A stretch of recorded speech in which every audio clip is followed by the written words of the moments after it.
चलो फिर हम कंटिन्यू करते हैं। तो सबसे पहले ये तो आपको पता है कि भाई यूनिट हमें क्या चल रहा है यहाँ पे, केमिस्ट्री का intro to basic concepts of chemistry, या हम या फंडामेंटल कॉन्सेप्ट भी कहते हैं, ठीक है, या एफसी कहते हैं शॉर्ट में। और टॉपिक हमारा है एम्पिरिकल एंड मॉलिक्यूलर फार्मूला। सही है। तो हम ईएफ भी कहते हैं, एमएफ भी कहते हैं। तो सबसे पहले हमें ये जानना जरूरी है कि ये जो एम्पिरिकल एंड मॉलिक्यूलर फार्मूला है इसकी इम्पोर्टेंस क्या है। लाइक इस इनकी अहमियत क्या है, कि हम इनको क्यों पढ़ रहे हैं, इनकी वजह क्या है पढ़ने की, और हमें क्यों पढ़ना चाहिए इनको, या हम क्यों केमिस्ट्री में इनको पढ़ते हैं। ठीक है। तो ये चीज़ जो है हमें जो है यहाँ पे यानी इंपॉर्टेंस बतानी पड़ेगी। ठीक है। तो empirical and molecular formulas are fundamental tools for chemist in identifying, characterising and understanding chemical compounds. तो केमिकल कंपाउंड्स को जो है मतलब समझने के लिए, ठीक है, उसकी जो खसूसियत है वो बयान करने के लिए, कैरेक्टराइज क्या है, और उनको आइडेंटिफाई करने के लिए उनकी मतलब उनकी शनाख्त क्या है। ठीक है। ये चीज़ें जो है ना इनको समझने के लिए जो केमिस्ट होते हैं ना, यानी जैसे बायोलॉजिस्ट कहते हैं, फिजिसिस्ट कहते हैं, यहाँ पे फिर केमिस्ट कहते हैं। तो ये जो मतलब जो साइंटिस्ट होते हैं मुख्तलिफ फील्ड्स के, केमिस्ट्री के अंदर जो साइंटिस्ट होते हैं स्पेशली उनको हम केमिस्ट कहते हैं। तो मतलब बेसिकली इनको ये हेल्प करते हैं एम्पिरिकल एंड मॉलिक्यूलर फार्मूलाज के फंड मतलब ये एक फंडामेंटल टूल्स हैं। ठीक है। केमिकल कंपाउंड को समझने के लिए ये और चीज़ें। तो बहरहाल ये they serve is the basics basis of for the further exploration of chemical properties. तो ये जो हैं और भी सर्व करते हैं यानी केमिकल प्रॉपर्टीज को एक्सप्लोर करने में, रिएक्शंस को यानी केमिकल रिएक्शन जैसे होते हैं। ठीक है। मुख्तलिफ टाइप के केमिकल रिएक्शन होते हैं, आपको पता है। लाइक कंबशन होता है, डिस्प्लेसमेंट रिएक्शन होता है, जो मतलब केमिकल रिएक्शन के अंदर जिसे जैसी होती हैं। या हम जाहिर सी बात करते हैं, मतलब बहुत सारे केमिकल रिएक्शन होते हैं, वो हम पढ़ेंगे आगे जाके। कि उसके बाद एप्लीकेशंस होते हैं across various fields including organic chemistry हो गई आपकी। ठीक है। मेन जो आपकी मतलब पोर्शंस होता है, एक इनऑर्गेनिक केमिस्ट्री होती है और बायोकेमिस्ट्री होती है। ठीक है। उसके बाद फिर मटेरियल साइंसेज के अंदर आ जाता है, फिर इंडस्ट्रियल केमिस्ट्री, फिर बहुत सारी चीज़ें और होती हैं। ठीक है। तो इनमें क्या होता है कि हम understanding these formulas essential for conducting research, research करने के लिए, डिजाइनिंग न्यू कंपाउंड्स को बनाने के लिए। ठीक है। और उसके बाद solving real world problems in area such as drug discovery, material synthesis and environmental chemistry. ठीक है। तो मतलब इनको ये जो है ना ये इसलिए भी ज़रूरी है इनको समझना, ताकि हम जो है ना रिसर्च कंडक्ट कर सकें उसमें, और उसके अलावा जो है ना न्यू कंपाउंड्स बनाने में। लाइक देखो जैसे पहले ये होता था ना कि जो कंपाउंड्स हैं, ऑर्गेनिक कंपाउंड्स होते थे, वो नेचुरली एग्जिस्ट कर, और हम उनको जो है ना सिंथेसाइज नहीं कर सकते थे इंडस्ट्रियल मतलब उनमें, जैसे फैक्ट्रीज में, इंडस्ट्रीज में। फिर जब आपने जो है ना ये पढ़ा भी होगा, अगर इंटर में है अभी तो आपने ये पढ़ भी लिया होगा। इंटर में आई थिंक सिंध के लाइक पंजाब में मुझे आइडिया नहीं कि कौन सा चैप्टर में है, लेकिन है ज़रूर। वाइटल फोर्स वाली जो थ्योरी है आपने पढ़ी होगी, पढ़ी है ना vital force theory? Vital force theory पढ़ी है? हेलो?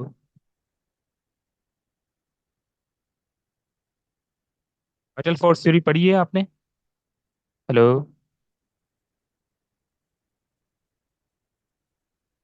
हाँ पढ़ी है ना। तो वाइटल फोर्स थ्योरी में, हाँ, 10th क्लास में पढ़ी है और इंटर में भी है।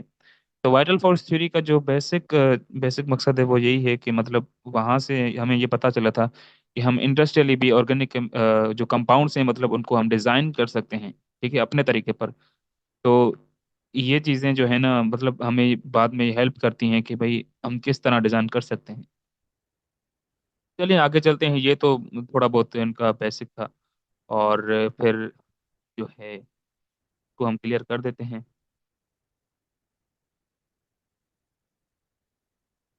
आई थिंक इनका क्लियर का एक तरीका और हो सकता है, जैसे सारे क्लियर हो जाएं। पहले ये भी एक अच्छा है होता तो इरेजर से गेस किसके हो जाता, यहाँ से क्लिक से हो जा रहा है। तो चलें, इम्पिरिकल फार्मूला। देखो अब इम्पिरिकल फार्मूला को तो अब हम कह रहे थे कि भाई जो एम्पिरिकल फार्मूला है ना कंपाउंड का, वो शो करता है सिंपलेस्ट होल नंबर रेशो को। सही है। मतलब जो भी एक कंपाउंड में जैसे एटम्स प्रेजेंट होते हैं, यानी एक कंपाउंड है उसके अंदर जित एटम्स प्रेजेंट होते हैं, जाहिर सी बात है। सही है। तो उनका सिंपलेस्ट होल नंबर जो रेशो होता है, वो शो करता है एम्पिरिकल फार्मूला। सही है।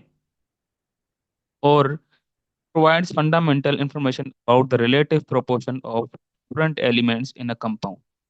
यानी ये प्रोवाइड करता है फंडामेंटल इंफॉर्मेशन, यानी बेसिक इंफॉर्मेशन के कम से कम जो है एटम के अंदर जो हम मानते हैं कि एटम्स यहाँ पे होंगे।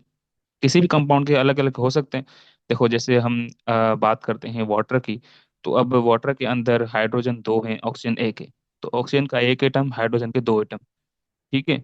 तो इसी तरीके से मतलब किसी कंपाउंड में कितने ज्यादा हो सकते हैं, किसी में कम हो सकते हैं। मुख्तलिफ कंपाउंड्स के अलग अलग केमिकल फार्मूलाज होते हैं। ठीक है।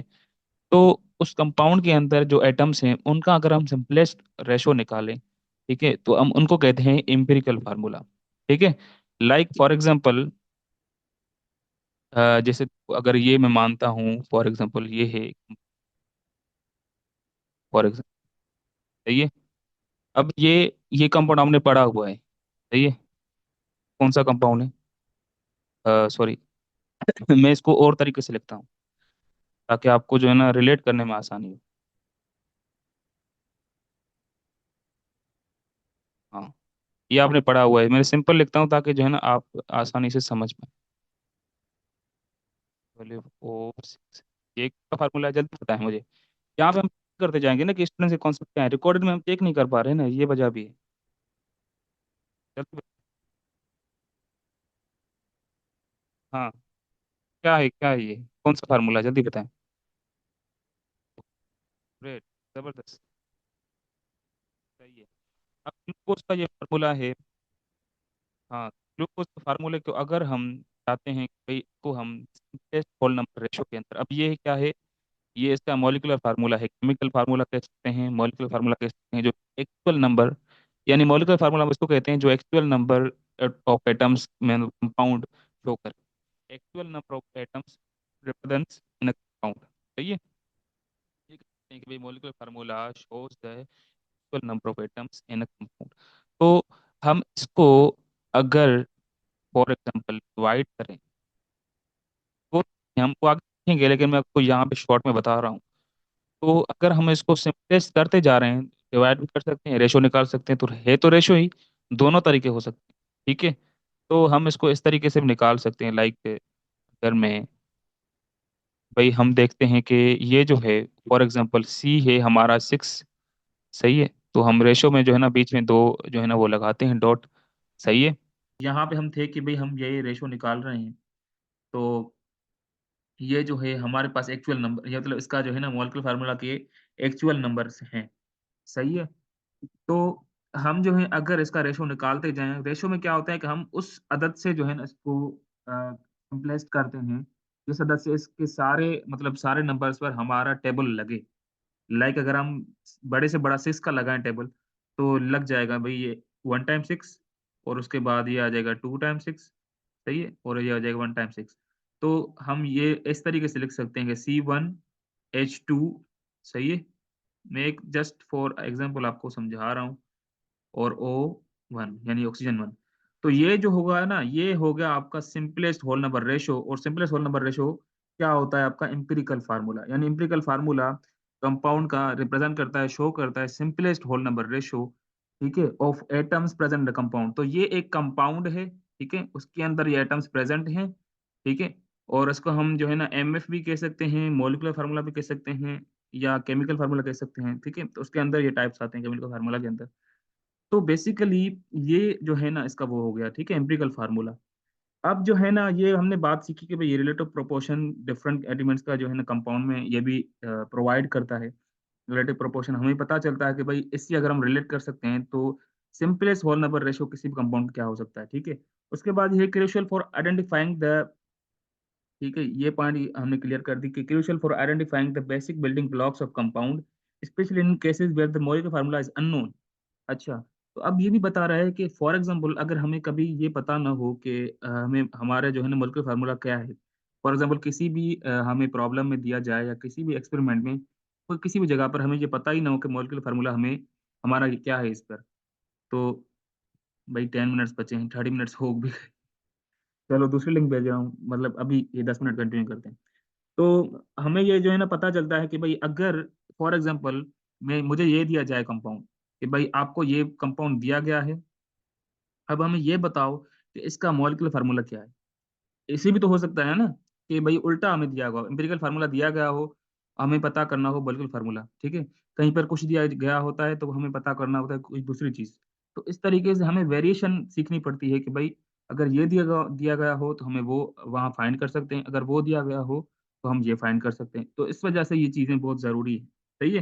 तो हम अगर इसको फॉर एग्जाम्पल तो रिलेटिव प्रोपोर्शन हम इस तरीके से कह सकते हैं यहाँ पर।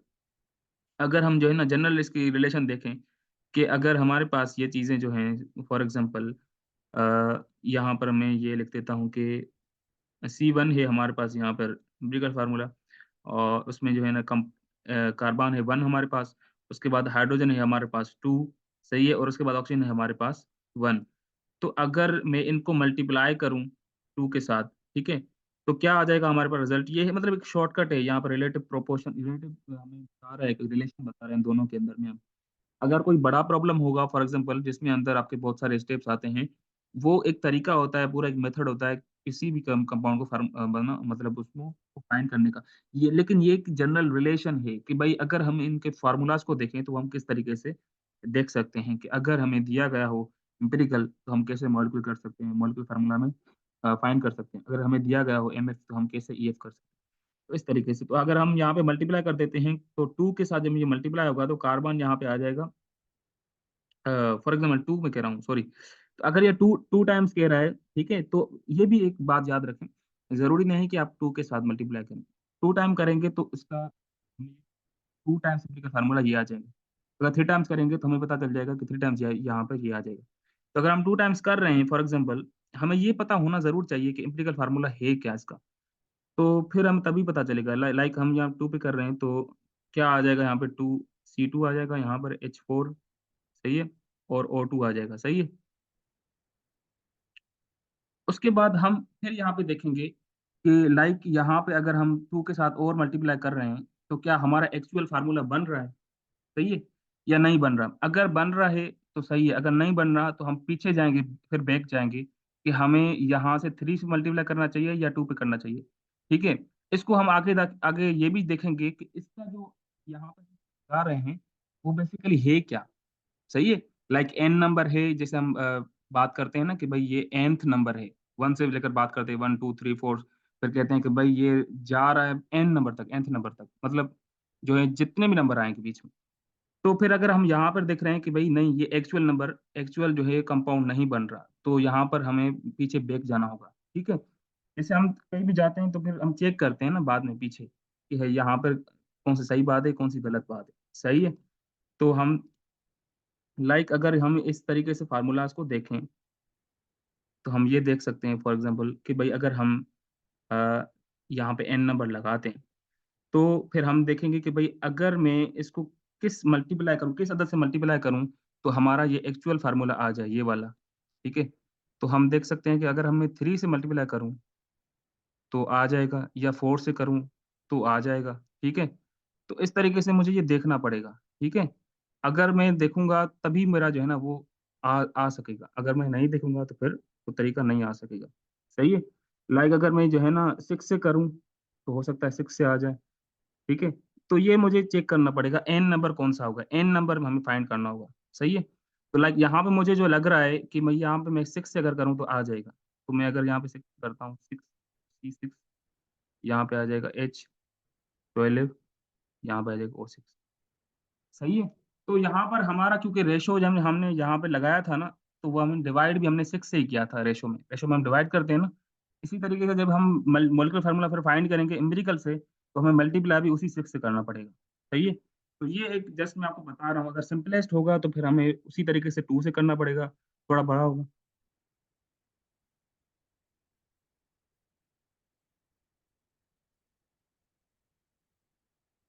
जी C2H4O।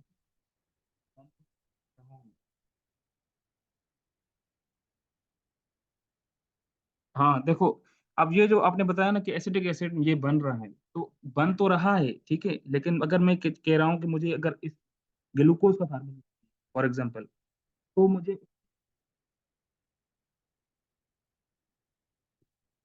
अगर किसी को नहीं पता, ठीक है, अगर किसी को, तो वो बता देगा कि भाई इसी का ये बन रहा है टू से, हम मैं वो लगा दूंगा, मतलब वो लगा देंगे, ठीक है। फॉर एग्जांपल अगर अगर मुझे चाहिए ग्लूकोज का, तो मैं सिक्स से करूंगा, अगर टू से करूंगा तो मुझे ये फार्मूला मिलेगा, सिक्स से करूंगा तो मुझे वो फार्मूला मिलेगा। तो लाइक हम जो है ना खेल सकते हैं इसको रिलेटिवली प्रोपोर्शन में, सही है, ठीक है। चलिए आगे, ये तो 4 मिनट बचे। हाँ एक्चुअल देखो ना, एक्चुअल हमें कंपाउंड का फार्मूला, वो हमें देखो, वो हमें इस तरीके से पता चलता है क्योंकि एक्सपेरिमेंटली हम देखते हैं कि भाई कहाँ पर जो चीजें हैं ना कैसे रिप्रेजेंट कर रही हैं।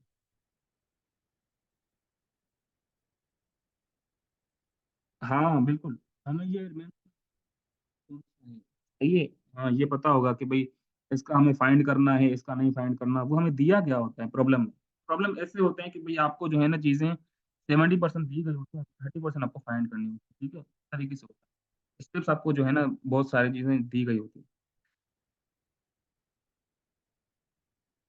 हाँ, जिसको हमने करना है। हाँ बिल्कुल, कंपाउंड कौन सा है फिर हमको एमएस में चेंज करना होगा। तो लाइक हमें कंपाउंड दिया गया है मॉलिक्यूलर फार्मूला, मतलब यहाँ पे दिया गया है ग्लूकोज, तो हमें ग्लूकोज का अगर पता पता होगा तभी तो हम कर पाएंगे ना कि भाई इसका मॉलिक्यूलर फार्मूला ये है, ठीक है। तो ये चीजें होती हैं, लाइक हमें जो है ना इस तरीके से स्टेप बाय स्टेप चलना पड़ता है, ठीक है, मतलब हमें आइडेंटिफाई करना पड़ता है ये। हाँ, चलिए मैं इनको क्लियर कर देता हूँ। क्लियर ऑल ड्राइंग्स, ओह वाह ये अच्छा हो।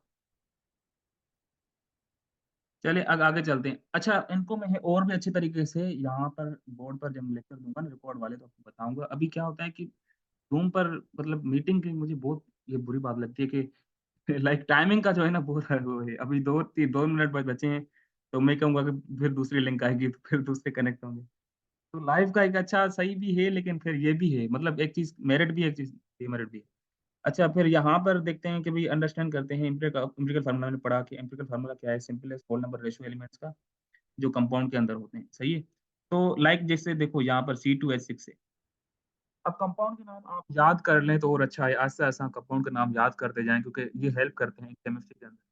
लाइक आपको प्रोडक्ट टेबल अच्छी आनी चाहिए, तो प्रोडक्ट टेबल कहते हैं कि भाई केमिस्ट्री के अंदर अगर किसी को प्रोडक्ट टेबल अच्छी आती है तो फिर उसको लाइक केमिस्ट्री जो है ना, मतलब आधी आ गई है, आधी या 70% आ गई। तो ये बहुत इंपॉर्टेंट चीजें होती हैं, लाइक पीरियोडिक टेबल, उसको तभी तो इनको याद करने के मिनट्स दिए गए होते हैं कि भाई यहाँ से ट्रिक्स हैं, याद कर सकते हैं। तो इसी तरीके से जो एलिमेंट्स हैं उनके अंदर जो फिर एलिमेंट्स जो है ना हम कंपाउंड्स बनाते हैं, तो ये भी आपको आने चाहिए कंपाउंड्स के नेम वगैरह जी, ठीक है, कि मतलब ये कैसे होता है, ये कैसे होता है, तभी तो आप अंदाजा लगा पाएंगे ना कि भाई यहाँ से ये कंपाउंड बन। अगर हमें पता ही नहीं चलेगा तो हम कैसे करते हैं पाएंगे। जैसे आपने अभी पहले बात की थी ग्लूकोज की, कि हमें किसी का एक्चुअल कंपाउंड पता ही ना हो, तो फिर अगर पता ही ना होगा तो हम जब हमें आइडिया होगा कि हाँ ग्लूकोज ग्लूकोज तो काफी सही है, अगर मैं यहाँ से ये चीज लगाऊं तो ये ग्लूकोज बन सकता है, तभी तो मैं वो लगाऊंगा ना। लाइक मैंने अभी सिक्स लगाया था, तो मैंने इसी वजह से, क्योंकि मुझे ये अंदाजा था कि अगर मैं सिक्स लगाऊंगा तो ये ग्लूकोज का फार्मूला बन जाएगा, ठीक है। इसी तरीके से जैसे मुस्कान ने बात की पहले कि भाई अगर हम टू से ही करते, तो अगर हमें एसिटिक एसिड लगाना हो, फाइंड करना होता, तो फिर एसिटिक एसिड बन जाता हमारा वहाँ पर। तो कंपाउंड का नेम जिसको ज्यादा पता होगा कंपाउंड का फार्मूला, वो लगा देगा। तो लाइक यहाँ पर एक दूसरा फार्मूला है, फिर तीसरा है, इस तरीके से आप जैसे ये तो ग्लूकोज ही है, ठीक है। इसके बाद ये, अच्छा ये आपने सीरीज वाइज भी आपने याद करनी होगी ऑर्गेनिक केमिस्ट्री के अंदर, कि भाई जैसे हम मीथेन ईथेन के बाद ये बात करते हैं तो ये ब्यूटेन आता है, यानी जिसमें 4 कार्बन होते हैं, ठीक है। तो ये है हमारा इथेन और ये हमारा है ब्यूटेन, इस तरीके से लिखा हूँ, तो ये पर समझ जाना, ठीक है। तो इसका ये एम्पिरिकल फार्मूला हो गया, इसका ये एम्पिरिकल फार्मूला हो गया।